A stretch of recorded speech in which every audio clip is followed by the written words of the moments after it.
Hello everyone. सो आज हम आरती ma'am के साथ बैठे हुए हैं एंड आज वो ऐसे क्वेश्चंस को आंसर करने वाली है जो टेक्निकल होंगे, जरूर होंगे, बट बिगनर फ्रेंडली होंगे क्योंकि उनके सामने एक बिगनर भी बैठा है as an entrepreneur also but as a personal level also. Okay, so Aarti ma'am, how are you feeling today? Very good. ठीक है। सो मुझे लगता है पानी पीना स्टार्ट करने से पहले, नहीं कंफर्टेबल। क्योंकि मुझे घबराहट हो रही है, पता नहीं आपको क्यों हो रही है, but let's go ahead. Okay, so the first question which I am asking, so आप चाहो तो नोट बना सकते हो इन चीजों का, बिकॉज ये बहुत बिगनर फ्रेंडली क्वेश्चंस हैं बिगनर की तरफ से। ठीक है, if I am starting from zero, अगर मैं शुरू कर रहा हूं बिल्कुल जीरो से, what's the very first thing I should set up? क्या ऐसी पहली चीज है जो मैं सेट करना चाहूंगा? बजट, इमरजेंसी फंड, या फिर आप कुछ और रिकमेंड करते हो इसके मामले में? हाँ जी शिवांश जी, सबसे पहले आपने ये बताया कि अगर मैं जीरो से स्टार्ट करना चाह रहा हूँ एज अ बिगनर, आप मेरे सामने भी बैठे हैं, तो सबसे जरूरी चीज तो बजट है ऑफ कोर्स, क्योंकि हमारे पास पैसे हैं। हमने ये देखना है कि हाउ वी मैनेज, क्या हमारे पास वर्किंग कैपिटल होनी चाहिए, क्या हमने उसमें फिक्स्ड एसेट्स में लगाना है, या हमारे पास क्या से अगर आप मशीनरी में लगा रहे हैं तो हमें वो होना चाहिए, और अगर आप सर्विस प्रोवाइडर हैं तब भी आपको बजट की जरूरत है, क्योंकि वहां फिक्स्ड एसेट्स की जरूरत तो नहीं है लेकिन वर्किंग कैपिटल की जरूरत है। तो पहला पॉइंट ऑफ कोर्स जो है वो आपका बजट होना चाहिए, लेकिन उसके साथ साथ इमरजेंसी फंड। और देखो, इट ऑल डिपेंड्स ऑन कि आपका बिजनेस कैसा है, कि कभी ये आप 2-3 मंथ्स का लेके जा सकते हैं, depends on the working capital circle जिसे हम कहते हैं। कि अगर आपका जो सर्कल है, सर्कल इन द सेंस कि आप किसी के लिए भी काम कर रहे हैं, तो आपको जो पैसे हैं वो किस लेवल पे आ रहे हैं, वेदर 30 डेज का सर्कल है, 60 डेज का सर्कल है, 15 डेज का सर्कल है, तो उसी के हिसाब से जो इमरजेंसी फंड भी उसी हिसाब से थोड़ा चाहिए। ठीक है, अब मैं एक सिली सवाल पूछूंगा, carrying forward from this question only.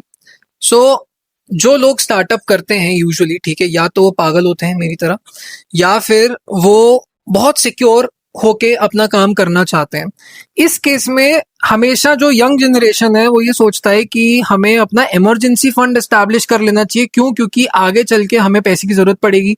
So savings में बहुत ज्यादा फोकस कर जाते हैं, बजट में उतना फोकस नहीं कर पाते। So what you are trying to say, मैं रीइंटरप्रेट कर रहा हूँ कि आप बजट को ध्यान में रख के अपने स्टार्टअप पे फोकस करो, इमरजेंसी फंड साथ साथ रखो अपने, वो चलता रहना चाहिए साथ साथ। Is that correct?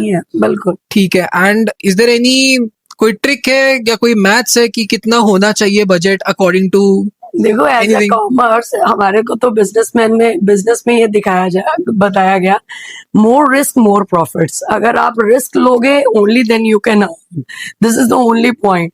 अगर हम हमेशा सेव करते रहे, देखो ये मेरा परसेप्शन है, आई एम नॉट सेइंग कि ये करेक्ट हो सकता है, लेकिन ऐसा जरूर है कि आप बिल्कुल थोड़ा और उस लेवल से सेव करते रहें। और सबसे जरूरी बात कि अगर बड़ा स्टार्टिंग में फिक्स्ड जो एक्सपेंसेस है वो समटाइम्स कवर नहीं होते, लेकिन वेरिएबल कॉस्ट जिसे हम एक टर्म बोलते हैं, वेरिएबल कॉस्ट अगर आपकी कवर हो रही है तो दैट्स ओके, क्योंकि द ओवर द टाइम, क्योंकि अगर आपकी गुडविल क्रिएट होगी तभी you can earn more profits. तो बेटर है कि आप इन्वेस्ट करें, री इन्वेस्ट करें, और थोड़ा सा आप जिसको इमरजेंसी फंड अगर आपके मन में लग रहा है तो you can create that emergency fund. और उसके ऊपर जैसे हम कहते हैं ना, कई बार हेज, लॉसेस को हेज किया जाता है कि अगर ये होगा तो फिर क्या करेंगे, तो उसके लिए आप कुछ थोड़ा रख सकते हैं, और लेकिन बिजनेस में लगाएं, री इन्वेस्ट करें ओनली देन। और सबसे बड़ी बात, आप गुडविल भी वहां से क्रिएट भी होगी। करेक्ट। सो आई थिंक ये इंपॉर्टेंट भी होता है कि आप इन्वेस्ट करते हो तो जब कैपिटल जाता है तो कैपिटल कमाने का मन भी करता है। बिल्कुल। तो once you again bigger the risk bigger the reward, क्योंकि जितना रिस्क लेते जाओगे एपेटाइट बढ़ती रहेगी और आप रिवॉर्ड के लिए फिर और स्ट्राइव करोगे और मेहनत करोगे। सो मेहनत और यहीं से सेल्फ क्रिएटेड जो गुडविल है वो ऐसे ही स्टार्ट होती है। करेक्ट। सो ये सेकंड सभी क्वेश्चन, एंटरप्रेन्योर्स के लिए है, जैसे अभी शिवांश जी कह रहे हैं, बिल्कुल ठीक कह रहे हैं, और वो दिल से एंटरप्रेन्योर है। दिल से होना जरूरी है। बिल्कुल। So second question, how many months of expenses should my emergency fund cover? ये आपने थोड़ा briefly बताया था, इस पे थोड़ा सा और हम highlight करेंगे। And where should I actually keep that money? मतलब अगर emergency fund है मेरा, savings में रखूं, gold में invest कर दूं, या फिर आप बोलो stocks में invest करना, anything, whatever, as a CA आप क्या recommend करोगे for the beginners? लिखते रहो। देखो ऐसा है यहाँ पे बहुत सारे डिपेंड करता है कि आप कैसा बिजनेस कर रहे हैं। उसके अंदर मैंने पहले बताया it all depends on the working cycle of the business. आपका अगर वर्किंग साइकिल अगर बड़ा है तो डेफिनेटली वहां पे वर्किंग कैपिटल भी ज्यादा लगेगी और वो उसके हिसाब से आपको जो फंड्स हैं वो भी ज्यादा की रिक्वायरमेंट है। लेकिन अगर हम बात करें सर्विस क्लास की, यहाँ जो आजकल का एंटरप्रेन्योर है वो बड़ी जल्दी जल्दी अर्न भी करना चाहता है। करेक्ट। उसको लगता है कि नहीं इट मस्ट बी फास्टर। देखिए अगर तो हम बात करें बिल्कुल एक जेस्टेशन पीरियड की बात करते हैं हम कि there is always a gestation period in a business.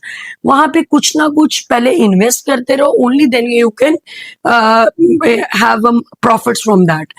लेकिन एक्चुअल में अगर सिक्योरिटी भी चाहिए, फंड्स भी चाहिए और आपको बिजनेस भी चाहिए तो उसके लिए आपको कुछ ना कुछ कहीं ऐसा होता है।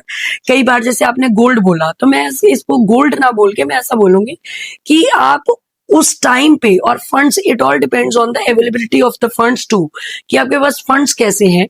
उसके बेस के ऊपर आप देख सकते हैं कि क्या मैं अगर इसको सिक्योर म्यूचुअल फंड्स या एक फिक्स रिटर्न म्यूचुअल फंड्स में लगाऊं जिससे मुझे रिटर्न भी आता रहे और मेरा जो प्रिंसिपल है वो सिक्योर रहे। लेकिन समटाइम्स आजकल लोग क्या करते हैं कि इक्विटी के लिए इक्विटी पे गए या एफ&ओ में काम किया just to earn more and more money, but that is not the as good क्योंकि ये टिप एक बार के लिए हो सकती है लेकिन स्टडी जो है वो रेगुलर होती है। Got it. So study maintain रहनी चाहिए साथ साथ में अपने इन्वेस्टमेंट्स का। Okay, third question for you, what's the difference between saving and investing and how do I know when I have saved enough to start investing? ये तो I think हम सभी का क्वेश्चन है, ठीक है? तो इस पे आप मेरे को बताओ इंटरेस्टिंग इनसाइट्स। देखो अभी हमने एक बात की, अभी दो वर्ड्स बोले सेविंग और दूसरा वर्ड हमने बोला इन्वेस्टमेंट। मैं कह रही हूँ कि ये मेरा एक पर्सनल मानना है कि being a entrepreneur, being a startup person, अगर हमने काम करना है हमें क्या क्या चीजें इन्वेस्ट करनी चाहिए। सभी लोग शायद अभी तक हम जितनी बात कर रहे हैं ना हम सिर्फ पैसे पे बात कर रहे हैं, लेकिन मुझे लगता है बीइंग अ एंटरप्रेन्योर और बीइंग अ स्टार्टअप पर्सन पैसा तो एक बात है लेकिन सबसे पहले हम क्या इन्वेस्ट कर रहे हैं? अपना टाइम। करेक्ट। अपना टाइम और उसी टाइम का वैल्यू है। अगर आपका ऐसा कहा भी गया है समटाइम्स कि टाइम ऐसा स्टार्टिंग टाइम ऐसा हो सकता है when you are underpaid but that time comes you will be overpaid. तो मुझे लगता है इससे ज्यादा मतलब मुझे नहीं लगता। That's the best kind of savings. Yes. Okay, so fourth question for you. What are the basic types of investment options in India and how do I think about risk versus return as a beginner? क्योंकि मैं अगर गया इसमें YouTube पे कहीं पे तो मैं डरने वाला हूँ, लेकिन ये वीडियो उन लोगों के लिए जिनके लिए हम डर भगाना चाह रहे हैं। So your thoughts on this basic types of investment options in India? देखिए अभी हमने इससे पहले भी यही बात की कि हमारे पास जो हमारे यंगस्टर्स हैं उनको क्या लगता है कि यार शेयर्स में पैसा कमाया जा रहा है, but they don't know about it कि हाउ हमें कैसे क्या टेक्निक्स फॉलो करनी चाहिए, कैसे हमने इस पे काम करना चाहिए। दे जस्ट गो, क्योंकि आजकल शॉर्ट्स का जमाना है, जैसे आप सबको हम सब क्या देखते हैं, फटाफट कोई सोल्यूशन देखना होता है, क्विक सोल्यूशन। मतलब हमें हमारे मन में आज भी शायद जो लोग हमारा पॉडकास्ट देखें उनको कई बार लगे कि यार 15-20 मिनट मुझे सुनना पड़ेगा, कहीं ना कहीं इसका कोई शॉर्ट मिल जाए कि मैं उसको फटाफट से सुन लूं। ऐसा रहता है ना, क्विकली लाइक करके सेव करके रख लेंगे और कभी नहीं देखेंगे। तो डोंट गो दिस, अभी देखिए और इसको पूरा देखिए। तभी मैंने बोला लिखते रहो। ये सारे बिगनर लेवल क्वेश्चंस हैं और सारे हमारे लेवल के एंट्री लेवल एंटरप्रेन्योर्स के क्वेश्चन है and we are getting answers from a very well trained CA. लिख लो, काम आएगा, शेयर भी कर देना। बिजनेस सभी को करना होता है, पसंद सभी को होता है, ठीक है? तो हमारे लिए इसमें क्या रहता है कि हम सिर्फ यही ढूंढते हैं कि बस छोटा सा हम पैसे लगाते हैं और हमें लगता है कि हमें इमीडिएट उसका रिटर्न मिले, लेकिन ऐसा नहीं होता। लॉन्ग टर्म इन्वेस्टमेंट्स में जाना चाहिए। एक कहीं ना कहीं एक ऐसा एक एड भी था कि इन्वेस्टर्स को समझाने के लिए कि अगर आप कभी भी एक शॉर्ट टर्म इन्वेस्टमेंट करते हैं, विद इन अ डे आप सोचो कि आज मैंने 10 रुपए लगाए तो कल आई विल गेट 20 रुपीज, ये कभी नहीं होता। तो इसीलिए जो लॉन्ग टर्म आपके इन्वेस्टमेंट्स हैं आप उसके लिए जाएं, और उसके साथ साथ लिक्विडिटी का, अगर आपको ये भी है कि मुझे लिक्विड भी चाहिए, तो आप लिक्विडिटी का ध्यान रखते हुए जाएं कि कल को आप इसको सेल करोगे तो कैसा कर सकते हो।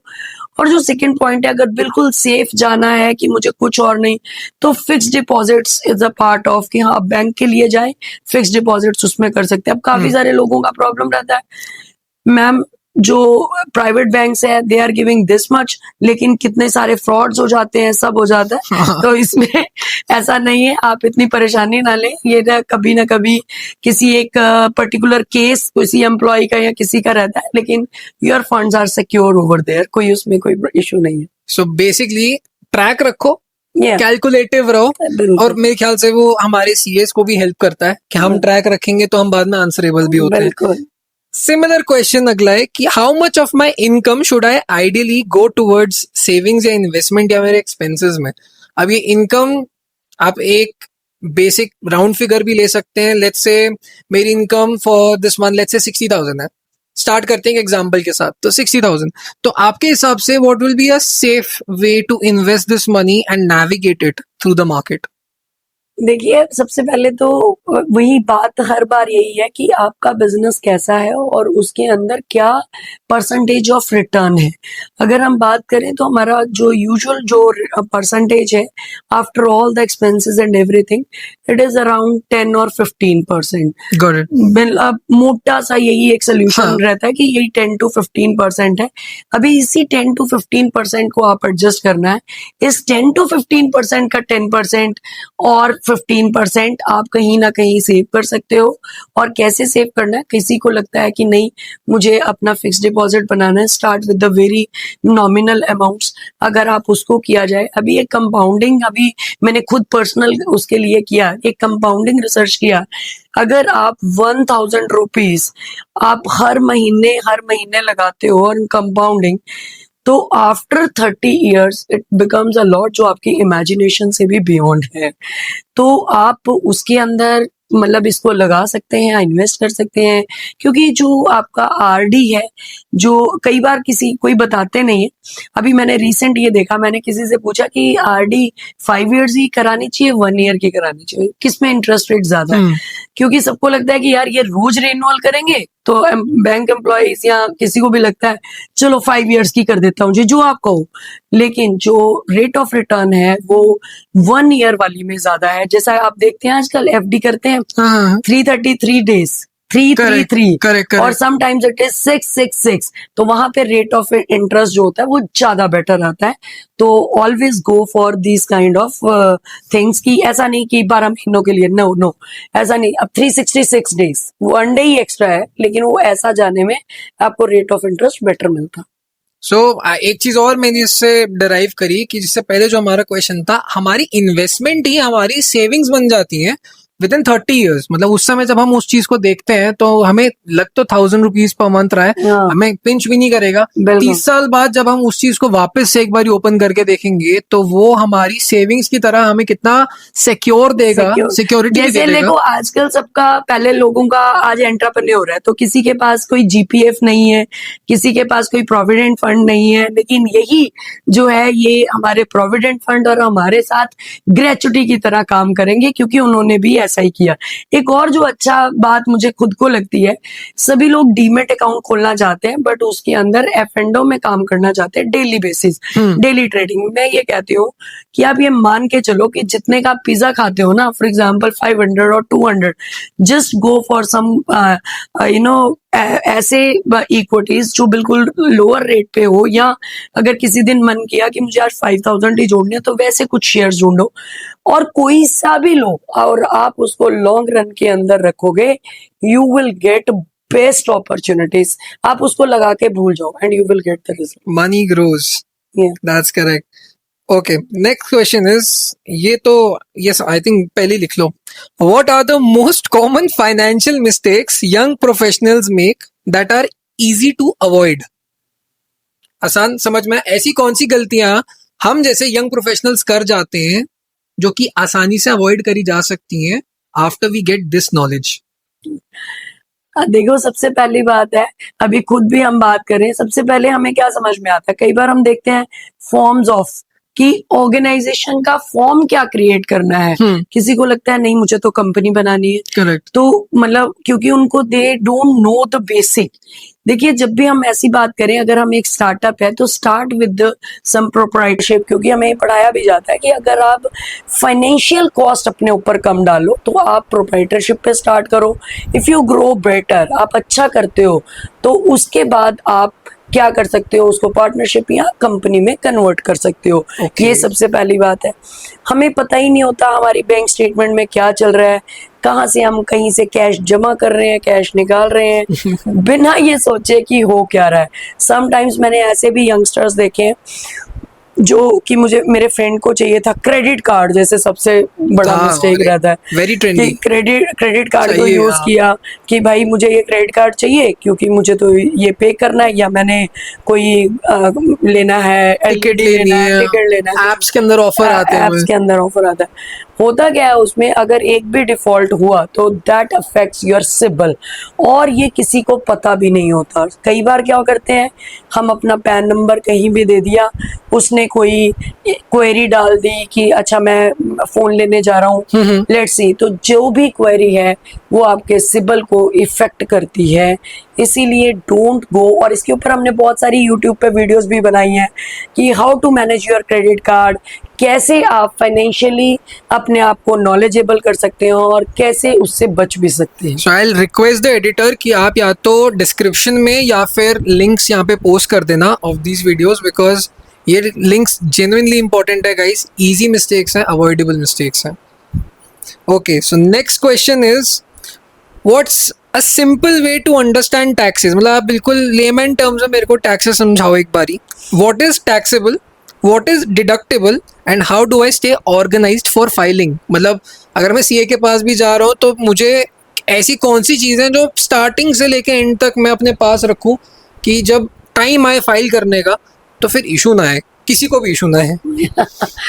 इसके लिए क्या करना चाहिए, देखिए अगर आप स्टार्टअप बिजनेस में है तो सबसे ज़रूरी है सिर्फ अपनी बैंक स्टेटमेंट्स को ऑर्गेनाइज रखें। Correct. This is the only part कि उसके ऊपर आप कंसंट्रेट करें, आप उसको देखें कि आपको खुद से बैंक स्टेटमेंट में देख के नज़र आना चाहिए कि मैंने ये पैसे कहाँ खर्चे और ये इनकम कहाँ से आई। बस अगर आपको इतना पता होगा तो this will be most beautiful help of a professional. ये बीइंग अ प्रोफेशनल मैं ऐसा कह रहा हूं। अमेजिंग। नहीं, सही बात है, ट्रैक करना जरूरी है। हमने पिछले 5-6 क्वेश्चन में सिर्फ ट्रैकिंग में ज्यादा फोकस करा है इसके अंदर। So this is a hidden learning for all of us कि ट्रैक करो अपने एक्सपेंसेस भी और अपने इनपुट भी। ओके, नेक्स्ट क्वेश्चन इज, ओ ये इंटरेस्टिंग है क्योंकि फोन सबको आते हैं इसके। Do I need insurance health या लाइफ का even if I am young and healthy, and how do I evaluate what I need? कैसे मैं उसको देख पाऊंगा एक तरीके से? डेफिनेटली सबसे जरूरी है कि आज अगर आप हेल्दी हो तभी तो इंश्योरेंस आपको इंश्योरेंस दे रहा है, अदरवाइज तो वो देगा ही नहीं, वो देगा ही नहीं। और दूसरी बात है, कहते हैं कि मैं कैसे इवेल्युएट करूं। आप देखिए आज आपका खर्च कितना है। फॉर एग्जांपल मेरा जो मंथली एक्सपेंस है वो 1 लाख रुपीज है, और भगवान ना करे अगर हमें कुछ भी हो गया, हम ये नहीं कह रहे कि अगर हम भी ना रहे, क्योंकि एक चीज है ना, वो I am not promoting ICICI Prudential, but मुझे वो अच्छा लगता है एग्जांपल के तौर पे ले रहे हैं, और वो अच्छा भी लगता है कि जीवन के साथ भी जीवन के बाद भी वो LIC है। इसका भी, इसमें भी है कि सुखी रहो, समझे सुखी रहो, ऐसा वो रेड लाइन नीचे रहता है। They make it very easy for us, मतलब एक कि उनको तरीके से। ऐसा नहीं लगता कि इंश्योरेंस का मतलब यही है कि मरने के बाद ही मिलेगा, ऐसा नहीं है। तो इसके में वो बताता है कि ऐसा है कि आप आज आपको हेल्थ इंश्योरेंस इसीलिए मिल रहा है क्योंकि आप हेल्दी हो। कभी ना कभी अगर भगवान ना करे कुछ ऐसा जरूरत पड़ी तो दे आर देयर। और सेम अगर अगर आप टर्म इंश्योरेंस ले रहे हो या अगर आप यूलिप्स कोई भी प्लान्स ले रहे हो, तो उसका बेसिक पर्पस होता है कि आज हम क्या अर्न कर रहे हैं, क्योंकि there are so many clauses कि अगर आपने कोई टर्म इंश्योरेंस ले लिया या कुछ भी आपने कोई लोन का इंश्योरेंस ले लिया और अगर आपको कुछ हो गया तो लोन्स वहीं पे रुक जाते हैं, लोन्स की ईएमआई वहीं पे रुक जाती है और वो कंपनी ही पे करती है, इंश्योरेंस वाली या कंपनी, इंश्योरेंस वाली कंपनी पे करती है, और सो इट एटलीस्ट डजंट आप come on the family then. बिल्कुल, और घर तो एटलीस्ट आपका हो जाता है। और सबसे बड़ी बात जो यहाँ पे जो पर्सनली जो मुझे भी बहुत महसूस होती है वो ये है कि आप इंश्योरेंस को एक बर्डन समझ के ना लें, लेकिन अवॉइड करें फेक कॉल्स। उसके बारे में आपको जरूर समझना पड़ेगा, you have to study about, और कुछ ना कुछ ऐसा पर्सनल मुझे लगता है जहाँ पे रिलेशनशिप्स या हो, या पर्सनल आप पर्सनली किसी को जानते हैं तभी आप इंश्योरेंस लें। अगर आपको कोई भी डाउट है उनके कस्टमर केयर को देख सकते हैं, कम से कम आपको उसके बारे में full knowledge. And reach out to professionals also, because जब आप एक सेफ्टी नेट क्रिएट कर रहे हो अपने लिए, तो it's much better to be very very safe, क्योंकि ये सेफ्टी नेट जैसे हम लोग बॉलीवुड मूवीज में देखते हैं कि हम वो चले गए हमारे लिए कर्जा छोड़ गए, ये सेफ्टी नेट उस चीज से बचा लेता है हमें। बिल्कुल, स्क्रिप्ट चेंज हो जाती है वहां पे थोड़ी सी। ठीक है, next question is what is compounding in practical terms and why does starting early matter so much? देखो ये तो ऐसा है, मैं इस पे बहुत ज्यादा सहमत नहीं हूँ। KFC वाले ने बोला कि everyone has its own clock. अगर मैंने 21 की एज में नहीं शुरू किया या मैं नहीं कर पाई तो ऐसा नहीं है कि मैं कभी नहीं कर पाऊंगी। करेक्ट, मैं कर सकती हूँ, करना जरूरी है, करना जरूरी है। आप डू योर कर्मा, और वो डिपेंड करता है, क्योंकि वो है भी, देखो उन्होंने KFC ने उसको जो भी आता था, and he started it at the age of 65, और कर्नल सैंडर्स या काफी लेट शुरू किया था, लेट शुरू किया। इवन दो आज KFC नोबडी नोज कि उसने कब शुरू किया था। सो time, everyone has its own clock, उसका कब समय आता है, लेकिन एटलीस्ट उसके बारे में सोचना और उसके बारे में कोशिश करना। ऐसा हो सकता है मेरी कोशिश करने से मैं वहीं खड़ी रही, लेकिन मैं ये बहुत बार कहती हूँ कि कोशिश करने से अगर मुझे फेलियर मिला ना, दैट फेलियर मुझे एक्सपीरियंस देके जाएगा, ऐसा नहीं कि वो नुकसान देकर जाएगा। तो ये सभी लोगों के लिए है जो यंगस्टर्स हैं, अगर वो कहीं ऐसा परेशान हो रहे हैं कि पता नहीं मैं आज नहीं कर पाया, यार उसने तो 21 में कर लिया, मैंने तो नहीं किया।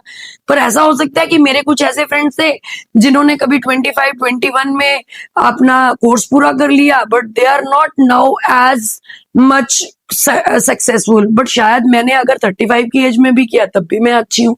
तो इट ऑल डिपेंड्स, इस पे इतना ज्यादा परेशान नहीं होना। सो बेसिकली देर आओ लेकिन दुरुस्त आओ। या बिल्कुल आओ जरूर। Okay, now this is last of the personal questions, इसके बाद हम थोड़ा सा बिजनेस डिस्कस करेंगे। How should I think about debt? Is any debt good and how do I prioritise paying things off? ये तो खैर मेरा पर्सनली थोड़ा डरावना सा क्वेश्चन है। डेट से यार हर एक को डर तो लगता है। देखो ऐसा है, डेट, अभी हमने एक बात की, more risk more profit. More risk more profit. और अगर हम डेट की बात करें, और डेट एक ऐसी चीज है जो हमें हिंदी में बोलूं ना तो उन्नति की तरफ ले जाता है। ऋण हमें उन्नति की तरफ ले जाता है अगर आप उसको सही मायने में यूज कर रहे हो। ऐसा बताया जाता है कि मतलब आपने कोई भी डेट क्रिएट किया और उससे बिजनेस स्टार्ट किया, और अगर सबसे पहले आपने ये, मुझे एक बड़ा अच्छे हमारे एक अंकल है, उन्होंने एक बात बोली कि एक दुकानदार कहता है कि जी मेरा ना 3,000 रुपये मेरा किराया है। तो वो क्या करता है, हर रोज गले में जो भी पैसे होते हैं उसमें से 100 रुपए निकाल के ना अलग एक फंड में डालता रहता है, और जिस दिन उसका मालिक आता है ना पहली तारीख को, तो 3,000 रुपये उसके रेडी होते हैं, क्योंकि वो तो थे ही उसके पास। तो डेट को अगर आप इस तरीके से लोगे कि ये मेरा रोज का, इसने मुझे इतना तो मुझे इसमें डालना ही है, करेक्ट, तब उस सिचुएशन में आप हमेशा अपवर्ड जाओगे, डाउनवर्ड कभी नहीं जाओगे। और ये कहीं ना कहीं आपको बिजनेस करने में हेल्प भी करता है, क्योंकि आपको कभी जरूरत है, आज जरूरत है, आप किसी से मांगने गए उससे नहीं मिला, तो कम से कम ये डेट जो है आपको वैसे हेल्प करता है। अगर अनड्यू यूज करोगे तो किसी भी चीज का, वो तो सेविंग्स भी खत्म हो जाएगी और डेट भी बढ़ जाएगा। सो आई थिंक दो इन्फ्लुएंसेस है मेरी इससे, एक कि आपकी काबिलियत देख के ही आपको लोन दिया जाता है, नंबर 1। नंबर 2, जब आप उसको चुकाने लगते हो, so what that does is also, आप मेरे को करेक्ट करना अगर मैं गलत बोल रहा हूँ, मैं जब टाइम टू टाइम अपना डेप्ट पे ऑफ करूंगा तो मेरा सिबिल अच्छा होता है। हाँ हाँ, बिल्कुल बिल्कुल। तो इन्वेस्टमेंट की जगह अगर मैं, of course this is also investment जो मैंने पहले लिया था, हाँ। अब मैं जब उसे क्लियर कर रहा हूँ तो बिल्कुल। एक ट्रस्ट बन रहा है मेरा विद द गवर्नमेंट, बिल्कुल। एंड ऑल्सो एक तरीके से मेरा अपना भी एक और ये रहता है। इससे अगर आप एक अच्छे टैक्स स्लैब में जा रहे हो तो ये टैक्स सेविंग का भी पार्ट है, क्योंकि डेट जो है, डेट पे जो आप इंटरेस्ट पे कर रहे हो, हाँ, that is your deductible expense as well. Okay. तो उससे आप टैक्स भी बचा पा रहे हो। अरे ये तो मुझे नहीं पता था, अब पता चल ये गया। सब कुछ नहीं बताऊं। That's correct. थोड़ा थोड़ा तो यूट्यूब वीडियो में हर जगह नहीं मिलेगा आपको। So yes, this is may be one of the most rarest videos and podcast. अगर देख रहे हो तो बिल्कुल फायदा उठाना है इसका। Now as a business owner, few question, ज्यादा नहीं लंबा करूंगा मैं इसे। Quick, what financial record should I be maintaining from day one? अगर मेरा अपना फर्म है या मेरी अपनी कंपनी है, ऐसा कौन सा रिकॉर्ड है? तो सबसे पहले मैंने बोला कि बैंक स्टेटमेंट है, और उसके ऊपर जरूर लिखते रहो कि, या फिर you just make an Excel, आजकल बच्चों को बड़ा पसंद है, उसी में लिखते रहो कि ये कहाँ से आया, ये इनकम है, ये एक्सपेंस है, ताकि वो at the day end of the day आप वो किसी को भी प्रेजेंट कर सको और अपने लिए भी वो ये हेल्पफुल तो हो। स्कूल में भी पढ़ा देना चाहिए। Anyways, let's go forward. How do I separate personal and business finances properly? Any answer would work for all of us. Personal देखिए, यूजुअली तो बिजनेस, अगर हम प्रोप्राइटरशिप में है तो सिंपल एक बात है कि जो मेरी बिजनेस में जो भी खर्चा है, जो भी आपको लगता है, मैं कई बार ऐसा कहती हूँ कि आप गेट से चले ना, तो आपने गाड़ी में पेट्रोल डलवाया, उसके लिए वहां तक गए, तो वो जो गाड़ी के लिए जितने परसेंटेज गाड़ी चली वो भी ऑफिस का एक्सपेंस है। आप वहां बैठे या वहां पे जो भी आपने खाना मंगवाया, everything is your business expense, apart from जो सिर्फ आप अपनी फैमिली के लिए खर्च कर रहे हो, हाँ, वो आपका जो है वो एक्सपेंस है, पर्सनल एक्सपेंस है। Done. And since we are on the topic, for all the very early entrepreneurs, थोड़ा सा मेरे को बेसिक में आप समझाओ, प्रोप्राइटरशिप क्या होती है? प्रोप्राइटरशिप बेसिकली एक इंडिविजुअल बिजनेस है कि अगर एक, और सबसे एक आसान फॉर्म ऑफ एक तरह से ऑर्गेनाइजेशन है जो हम क्रिएट कर सकते हैं। इसके लिए आपको जो रजिस्ट्रेशन है, जैसे वो दो तरीके की और डिफरेंट डिफरेंट स्टेट में होती है, इसलिए शायद हम नाम नहीं बोल पाएंगे, लेकिन बहुत थोड़ी सी रजिस्ट्रेशंस है, बहुत थोड़ा सा स्टार्टअप एक्सपेंस है, जिससे आप बिजनेस स्टार्ट कर सकते हैं। क्या ये चीज जो अभी इंडिया में चल रहा है, स्टार्टअप जो हमें गवर्नमेंट प्रोवाइड कर रहा है, क्या एक प्रोप्राइटरशिप को उसमें बेनिफिट मिल सकता है?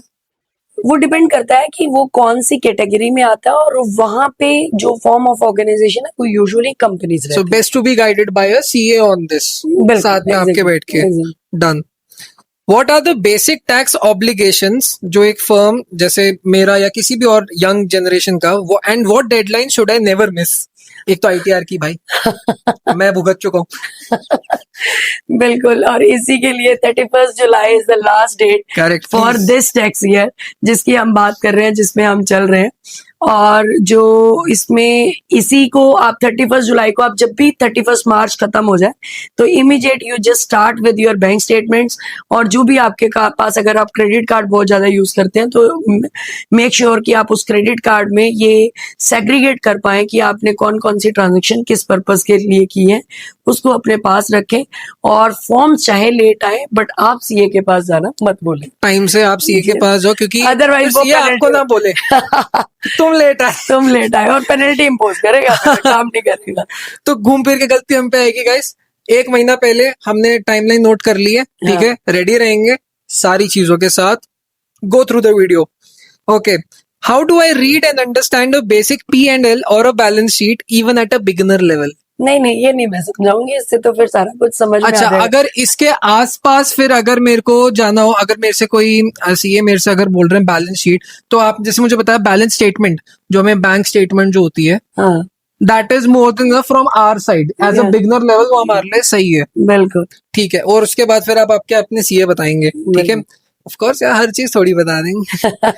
So what's one financial habit या फिर एक ऐसा सिस्टम जो आप विश करते हो कि थोड़ा स्मॉल बिजनेस ओनर्स थोड़ा जल्दी सेटअप कर लें?